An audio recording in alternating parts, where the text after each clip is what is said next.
Am I live? Okay, good. I'm live. Hey, what's up, y'all? It's me again. I know your favorite business launch solutions architect, right? So look, as everybody knows, if you don't know, check out youngentrepreneur.camp.net. I'm doing a young entrepreneur camp this summer here in Prince George's County Public Schools, right?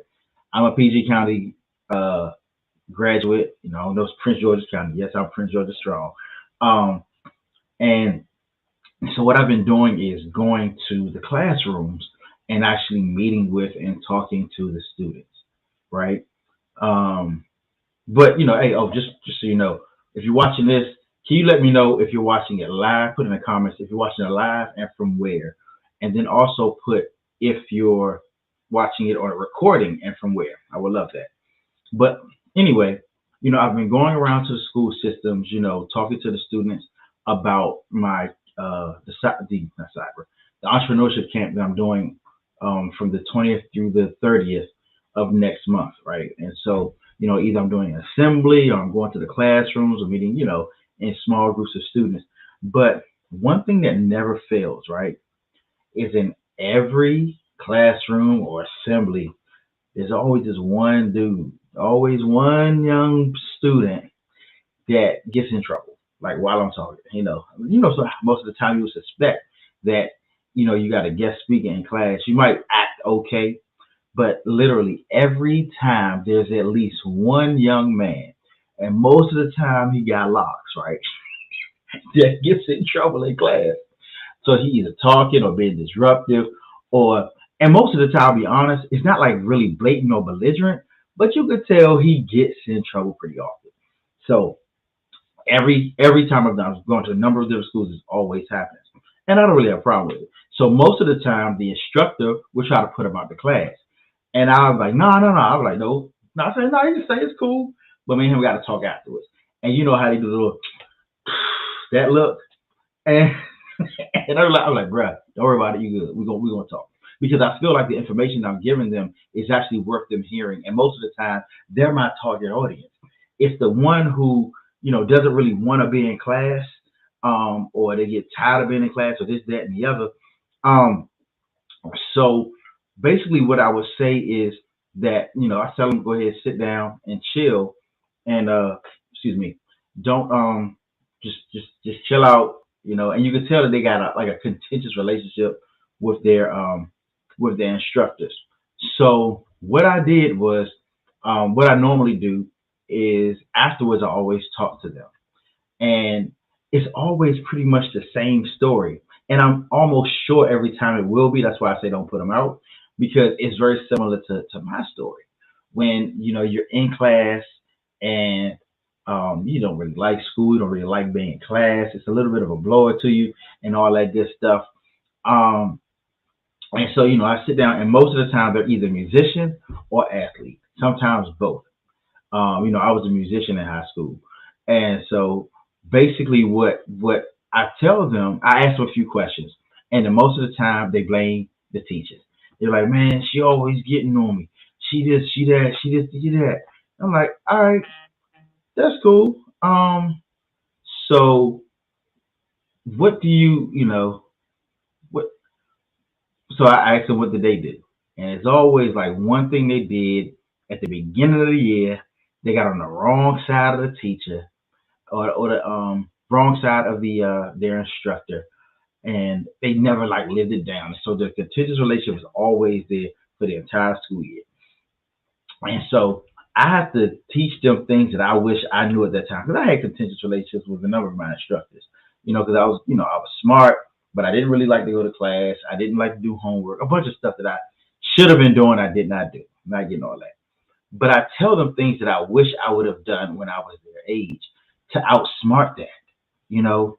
And every time I do it, they walk away, and the instructors sometimes try to come over and be in the conversation. I don't know, say, you know what, I got it. You don't have to come over because that would just change the whole dynamic. But what I've come to recognize, especially when it comes to young black men, which I was, because I'm 25 years older than most of them, but it seems to be the same thing. Is there something about the current educational system that turns them off? that turns us off because it's not like they're not smart. It's not that they're not motivated, they don't have drive, but it's just something about it that says, no, either this is not for me, or I'm not for it, or I don't like it, or whatever. And but I try to share with them, hey, it's something you just got to get through. I mean, right now they got 3 weeks of school left, so look, it shouldn't be that hard, right? Uh, and so I don't know. Can y'all let's have a conversation? Let me know what you think it is. What is it about? I don't want to say the system because I don't like to play the blame game. But what is it about? Is it something about us? Is it something about school that makes the conversation or the being there something that turns us off? Um, the work's never too hard. Most of the time, it's easier for us than it is for other people. But there's a lack of motivation. There's a lack of desire. There's a lack of drive for it. They'll be excellent in sports, excellent in music, excellent even at whatever hustle game they doing. Like they selling hoodies, selling oatmeal cream pies out of their book bag, whatever it may be. But when it comes to these young black boys, there is a disconnect between scholastics and and their desire.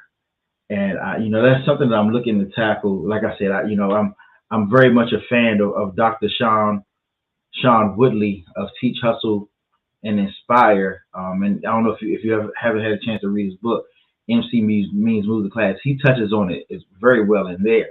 But I just kind of want the layman's perspective, because we all know that like black boys are important too. But when we have the conversation, most of the time, it feels to me like either they feel like they're always targeted by their instructors, or it's like they can never catch a break. They get treated a certain way when other people get away with other things. One time I was in a classroom and like almost everybody was talking, but the young black boy with the dreads is the one that got called out.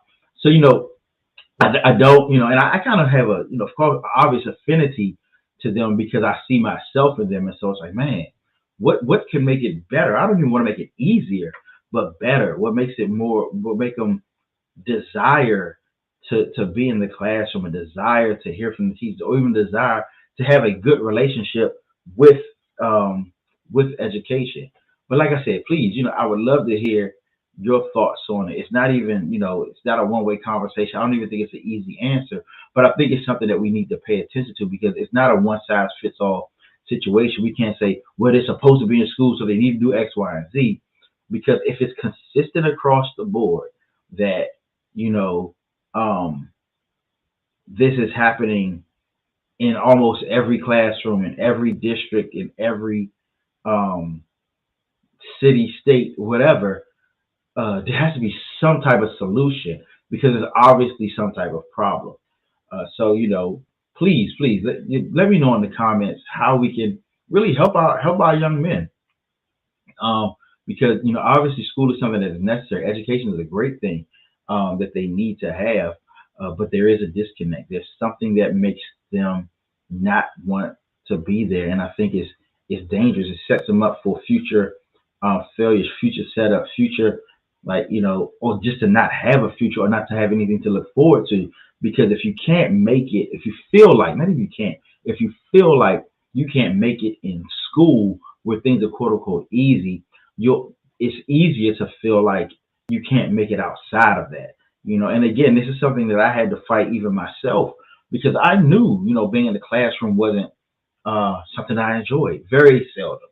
Very, very, it had to be a really special class where I was, there was a special relationship often with the teacher, or there was a subject I was really, really interested in. But I mean, it started very young, like just not wanting to be there.